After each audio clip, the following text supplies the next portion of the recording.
Gail Forcefield now, children and those that are young at heart. Thank you for coming, young at heart people.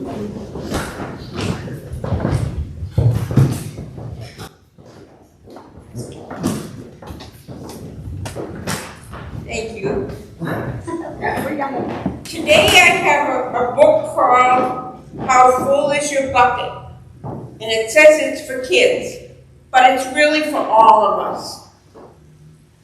We all have an invisible bucket, according to this book, and when it's full we feel wonderful, and when it's empty we don't feel too well. The book is written by Tom Rath and Mary Reckmeyer, illustrations by Maury J. Manning.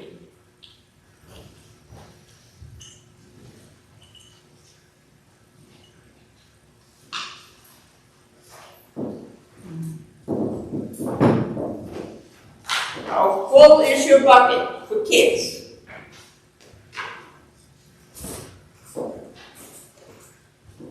Felix was putting one of the last blocks on his tower when his little sister came in and said, "I want to build too."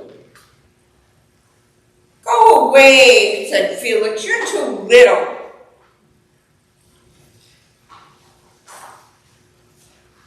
"I'm big," she said. "I'll be careful." "Go play with your baby toys, Anna." Well, Anna wasn't too happy about that, so she took her doll and she took care of the tower. So Felix yelled for his grandpa. "Grandpa!" Grandpa shook his head. "Felix, you just dipped from your sister's bucket. Like everyone else, Anna has an invisible bucket.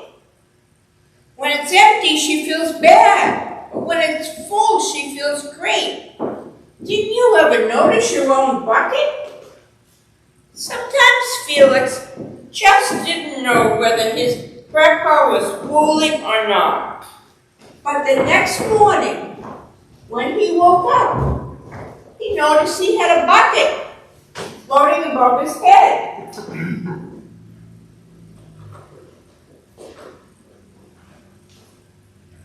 When Felix came down for breakfast, Mom was in a hurry. "I have a meeting," she said. "Sit still," she said to Anna. So Felix went to get his cereal, but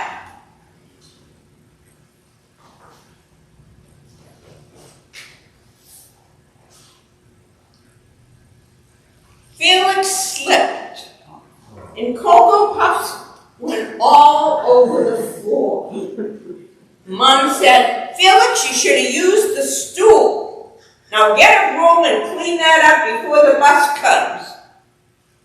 Felix could feel his bucket tip, and big invisible drops spill out. Drip, drip, drop. "Ha!" Anna laughed as she crunched the cereal with her shoe. Drip, drip, drip. With the school bus honking, Felix quickly swept up the cocoa wheats and grabbed the last blueberry muffin. But before he could take one bite, Buster the dog jumped up and grabbed it from him. Felix's bucket was almost empty. And then he got on the bus, and one of the boys said, "Hey, look at Felix's new backpack, laser amp. My little brother has one just like it." Oh, Felix's bucket was really almost empty. And then he heard the kids talking about him.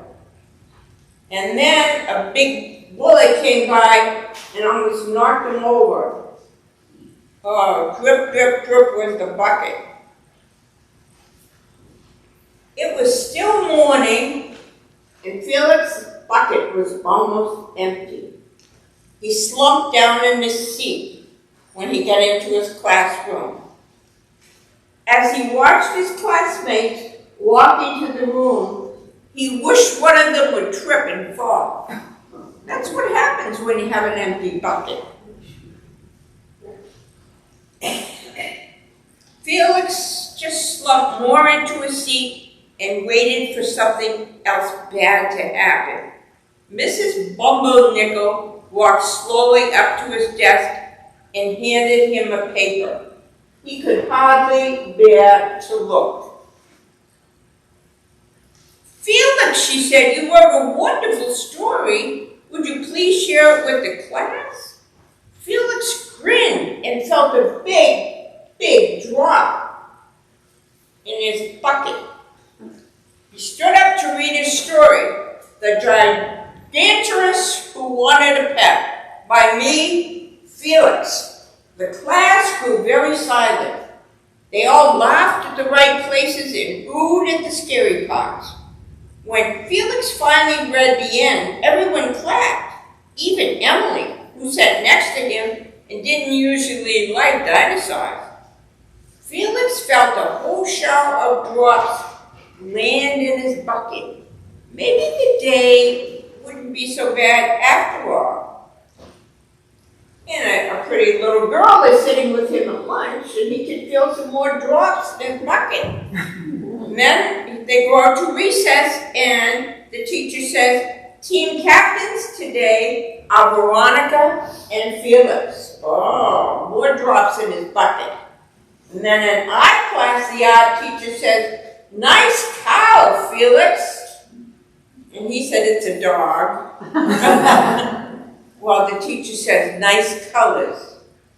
And then a little girl says, "Cool backpack, Felix." More and more buckets are getting filled. By afternoon, Felix's bucket was nearly full. At recess, when he looked around, he realized that everyone had a bucket. And then he's in the hall, and one of the teachers drops his papers. And Felix bends down to help him pick them up.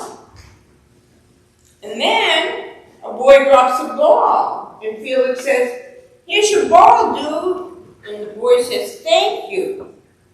And then he sits on a bench with a little boy who's brand new in the school. "Hi, I'm Felix," he says. "Is this your first day?" And the boy says, "Yes." His name is Amon. The strange thing was that every drop he helped put in someone else's bucket, he felt another drop in his own bucket. When we reach out to help someone else, our bucket gets full. When Felix burst in the door after school, he shouted, "You were right, Grandpa, I do have a bucket. And I understand how it works." Then he saw Anna's torn dog. He almost shouted back, "Dog," but then he thought, maybe dogs have buckets too. So he said to Anna, "Your dog will be okay. Mom will fix her. But until then, do you want to help me build the tallest building in the world?" And so they did. And maybe we can think today about our own buckets and think about a way we could fill them. I hope everyone has a lovely day. Thank you.